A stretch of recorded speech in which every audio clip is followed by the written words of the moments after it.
नमस्कार दोस्तों, स्वागत है आपका आज के मुख्य समाचार में। सबसे पहली बड़ी खबर में आपको बताएंगे, लालू यादव करेंगे राजद उम्मीदवार का फैसला, दिल्ली में संभावित प्रत्याशियों से की मुलाकात।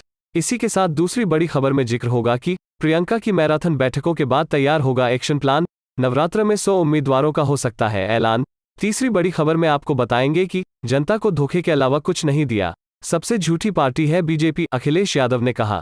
दोस्तों, हर एक खबर की गहराई में आपको ले जाएंगे, लेकिन उससे पहले अगर आपको भी ऐसा लगता है कि भाजपा की उल्टी गिनती शुरू हो चुकी है, तो आप अभी इस वीडियो को लाइक कीजिए और इस लाल बटन को दबाकर चैनल को सब्सक्राइब करके घंटी बजाइए और कमेंट में लिखे जय हिंद।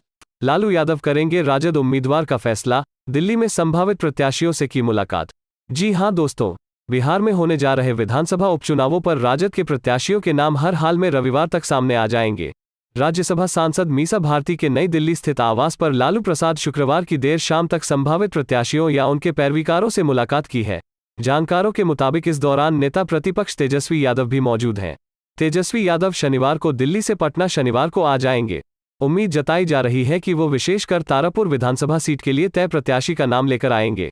आंकलन के मुताबिक राजद तारापुर विधानसभा सीट से चुनाव लड़ेगा।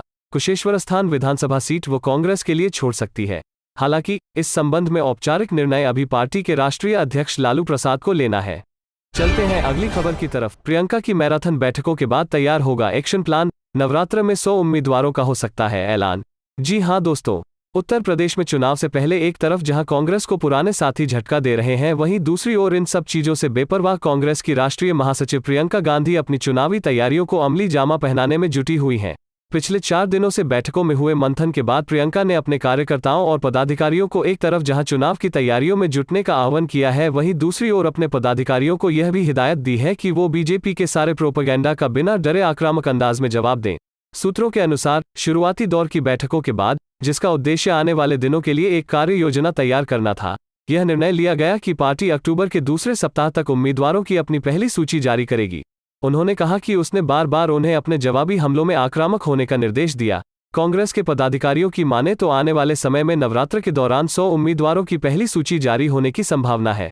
अगले कुछ दिनों में कुछ और प्रमुख नेताओं द्वारा कांग्रेस को छोड़ने की चर्चा के बीच पार्टी ने अगले साल होने वाले उत्तर प्रदेश विधानसभा चुनावों के लिए न केवल इसकी स्क्रीनिंग और राज्य चुनाव समितियों बल्कि राज्य सलाहकार समिति की भी गुरुवार को लखनऊ में बैठक की। सूत्रों के अनुसार शुरुआती दौर की बैठकों के बाद, जिसका उद्देश्य आने वाले दिनों के लिए एक कार्य योजना तैयार करना था, यह निर्णय लिया गया कि पार्टी अक्टूबर के दूसरे सप्ताह तक उम्मीदवारों की अपनी पहली सूची जारी करेगी।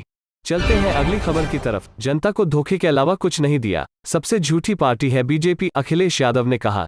जी हां दोस्तों, 2022 में उत्तर प्रदेश के अंदर विधानसभा चुनाव होने हैं। विधानसभा चुनाव का समय जैसे जैसे नजदीक आता जा रहा है, वैसे वैसे नेताओं के दल बदलने का सिलसिला बढ़ता जा रहा है। इस क्रम में सबसे बड़ा झटका यूपी कांग्रेस को लगा है। बता दें, शुक्रवार 1 अक्टूबर को कांग्रेस नेता गयादीन अनुरागी और कई बार विधायक रह चुके कांग्रेस नेता विनोद चतुर्वेदी जालौन ने लखनऊ में समाजवादी पार्टी का दामन थाम लिया है।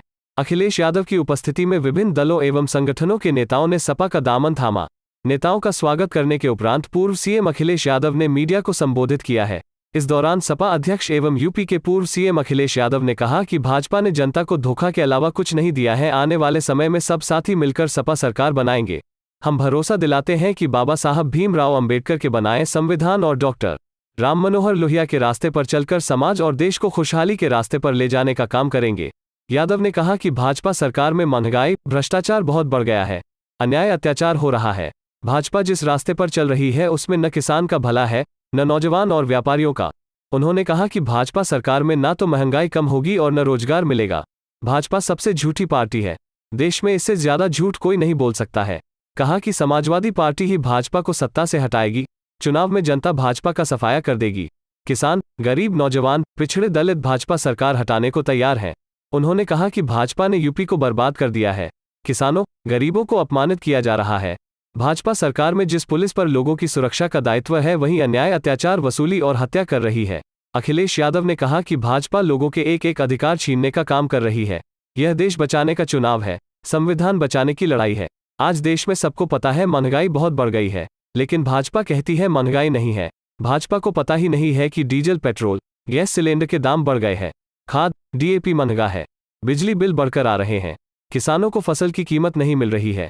यादव ने कहा जनता अब भाजपा का सफाया करेगी। सपा जातीय जनगणना की पक्षधर है।